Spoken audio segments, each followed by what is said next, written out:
Sa ating lahat, panibagong araw, panibagong pag-asa. Ayun, umuulan sa yung motor natin. Ayun yung motor natin. Check.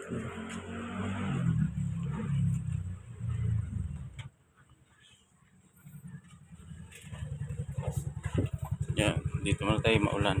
Ayun ang pag-uusapan natin ngayon is tungkol sa hindi kasi maayos yung video na ginawa ko, kaya ulitin ko na lang for direct na lang para mas mabilis.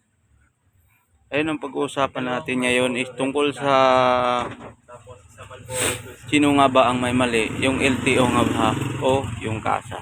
Ayun, para sa akin, sa experience ko naman is ang mali po talaga para sa akin.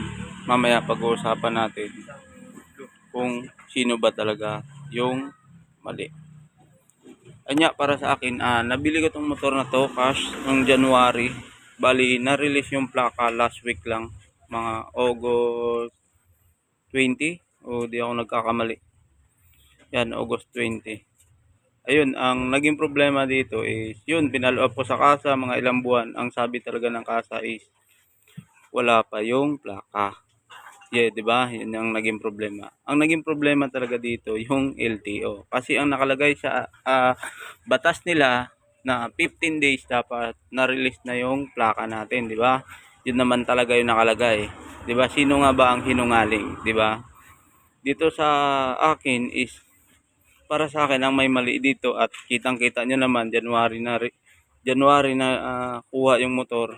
Nandiyan na yung ORCR, pero yung plaka na-release lang nung August lang. August 20. Anong ano na ngayon, 'di ba?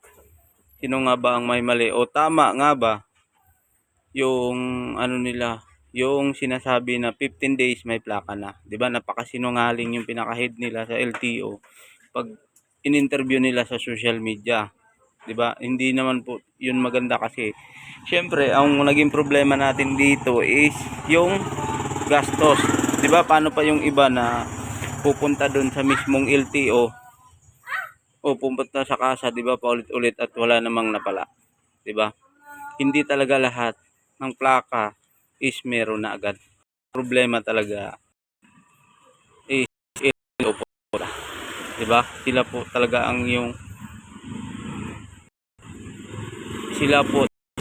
yung may problema. Para sa akin, LTO ang may problema. Sa kasa walang problema, kaya wag nyo agad aawayin, pero meron din namang ibang kasa talaga na hindi nire-release, sino-hold, lalo na siguro pagkakalam ko utang yung motor. Kasi na-experience ko yan sa kasama ko, utang yung motor hanggang ngayon hindi pa nire-release ng plaka.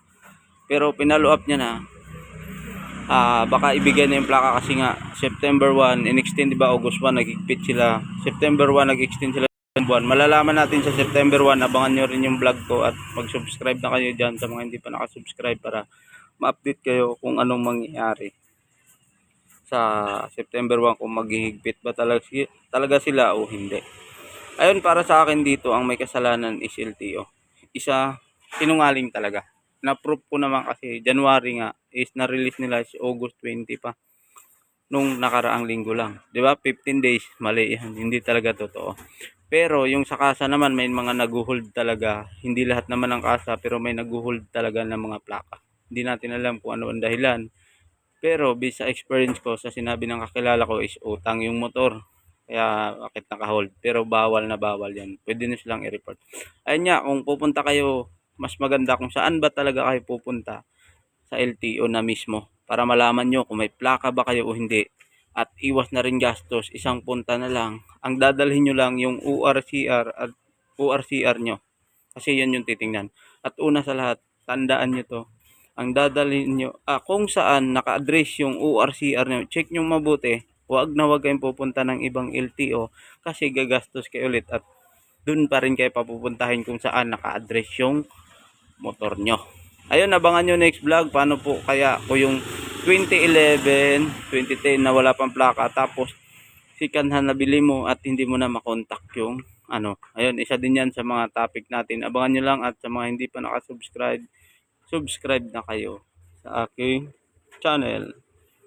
Ayun, basta update nyo kayo kung ano mangyayari ngayong September 1. Basta ang lagi nyo tatandaan, dalhin nyo lang yung ORCR nyo pag pumunta. At Sa mga nagtatanong kung saan ba dapat pumunta is pumunta na kayo sa LTO. Huwag na kayo makipagpaguran dyan sa kasa nyo.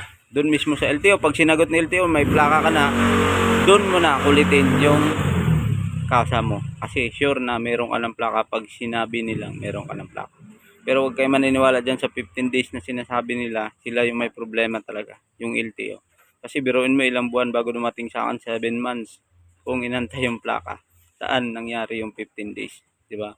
Yun ang maging problema natin is hindi talaga pantay yung batas. Di ba? Nabayaran na natin lahat pero hanggang ngayon wala pa rin talagang nangyayari. 'Di ba? Kawawa yung iba. May mga kasabayan talaga ako na wala pa rin talaga yung plaka nila kahit pumunta sila sa LTO. Ayun, baka inaayos na nila bago mag September 1 is nandyan na yung plaka. Is monitor nyo lang. Try nyo lang na pumunta ng LTO kung ano ang advice nila para mas maintindihan nyo at malaman nyo. Ayun, ingat kayo palagi. God bless. Hanggang dito na lang. Subscribe na lang po sa aking channel.